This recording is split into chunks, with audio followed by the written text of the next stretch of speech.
ओडिशार प्रसिद्ध मां तारातारिणी आदिशक्ति पीठरे आयोजित यह कार्यक्रम रे जोगदे मुख्यमंत्री कहिथिले जे एही योजना मुख्यतः आर्थिक दुर्बल श्रेणीर परिवार उपरे विवाहर आर्थिक भार लाघव करने सहित महिला सम्मान और सामाजिक सुरक्षा विधवा पुनः विवाह को उत्साहित करने यौतुक प्रथा को निवारण करने दिगरे बहु परिमाण में सहायता प्रदान करिबो बोली मुख्यमंत्री कहिसेंते। 2025-26 रु 2029-30 पर्यंत राज्यर समस्त जिले में यह कार्यकारी कराजिबो एवं एथिपाई बजेट रे 59 कोटी रु अधिक टंका व्यवस्था करा जायछे।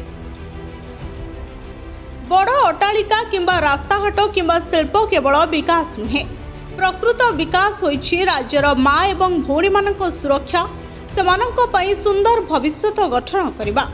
एक समृद्ध ओडिशा रे प्रत्येक कन्या शिक्षित हेबा उचित एवं प्रत्येक महिला सुरक्षित हेबा उचित एवं प्रत्येक परिवार स्वाभिमानर सहित बंचिबा उचित। आगामी दिन में सुभद्रा योजना और मुख्यमंत्री कन्या विवाह योजना राज्यर महिला मानकु समस्त दिगरु सुरक्षा और आत्मसम्मान प्रदान करिबारे निश्चिंत रूप से सहायक हेबो।